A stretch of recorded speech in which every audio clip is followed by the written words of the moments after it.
Deep in the Sonoran Desert, under a sky full of stars, something moves between the saguaros. It's not quite a bobcat. It's covered in spines, like a living cactus. At night, it slashes open barrel cacti with its thorny tail, lets the juice ferment under the moon, and then comes back for a drink. By the second round, it's stumbling, yowling, and rattling its bones like a drunk cowboy leaving the saloon. Welcome to Whispers in the Static, and I'm your host, Kimiko, broadcasting from right here in Arizona, Cactus County. Tonight, we're chasing one of the Southwest's most delightful, fearsome critters, the Cactus Cat. And we will explore its thorny origins, wild stories, possible real-world sparks, and why this boozy feline still prowls our desert lore. Pour yourself something, non-fermented cactus juice preferably, and let's hit the trail. Warning, the following content may contain elements that are not suitable for some audiences. Viewer discretion is advised.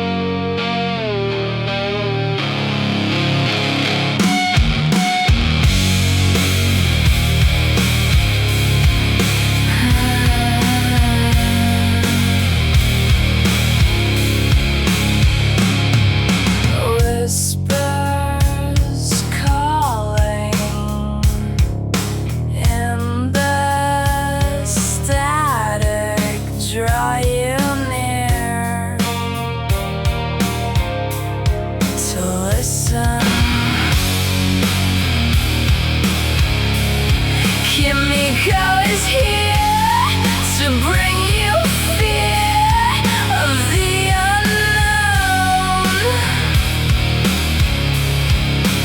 So sit back, grab a snack, get your favorite drink. It's time to blow your mind. Make you think about the spooky stuff.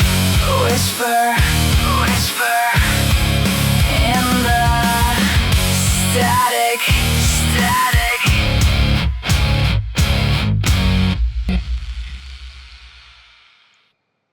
Hello, creepy crawlers, desert dwellers, night wanderers, and lovers of tall tales.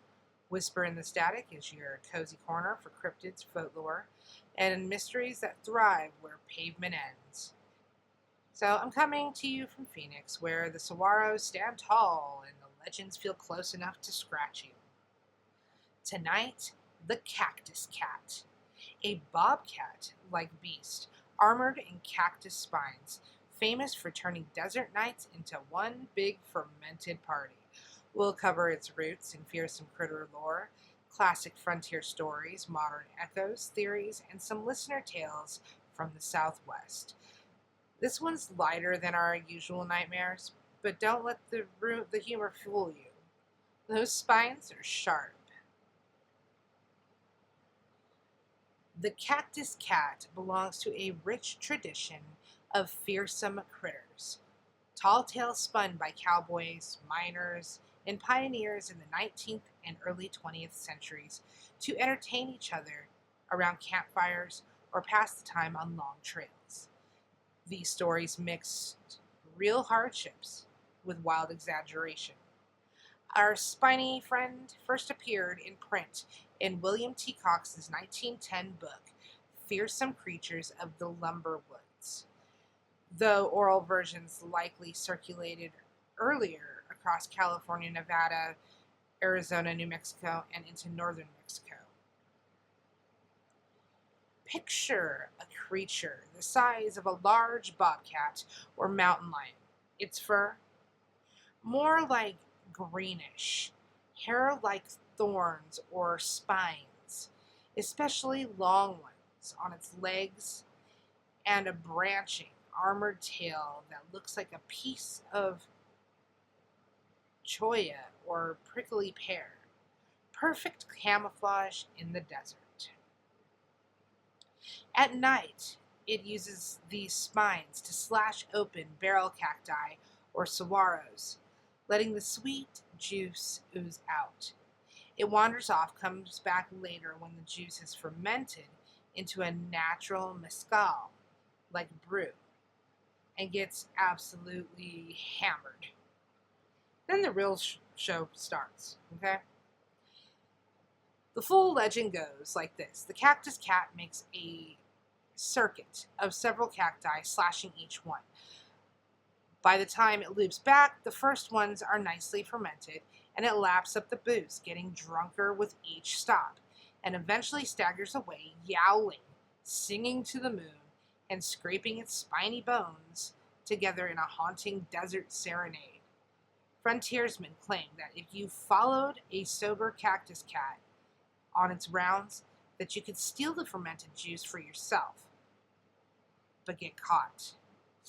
That's not good. The barbed tail would whip you good, leaving welts that look suspiciously like prickly heat. And some stories say the cat even flogged thieves to death.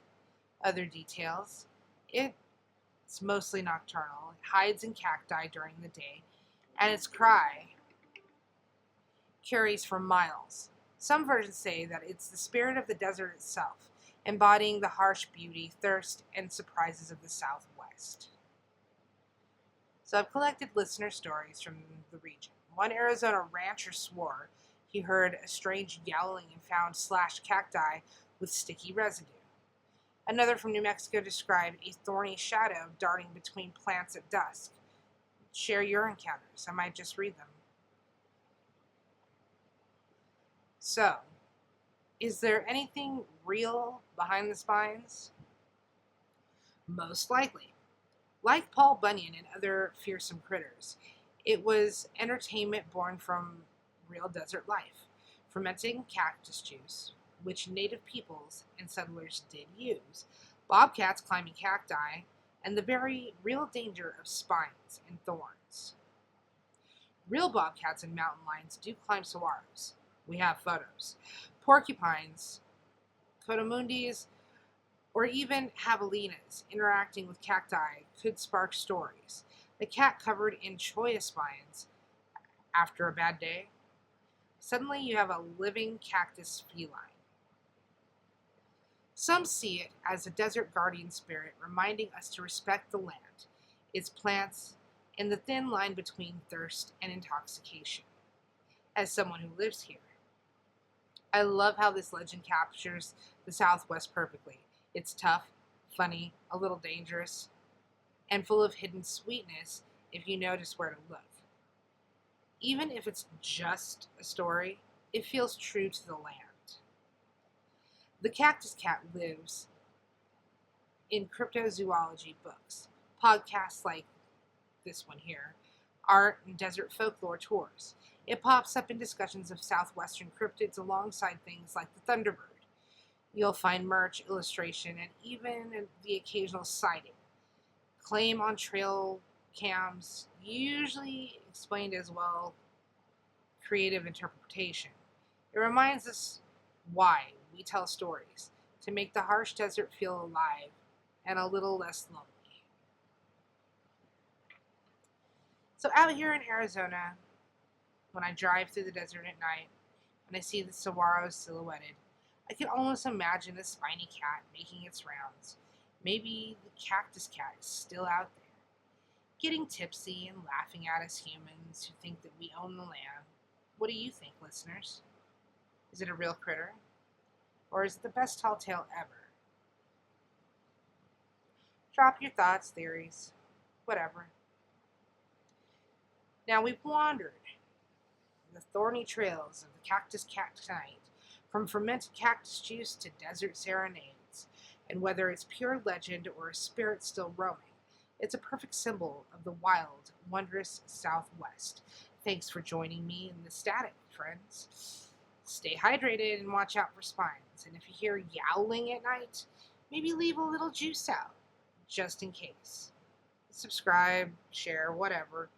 This is Kimiko signing off from Whispers in the Static. Sweet or fermented dreams.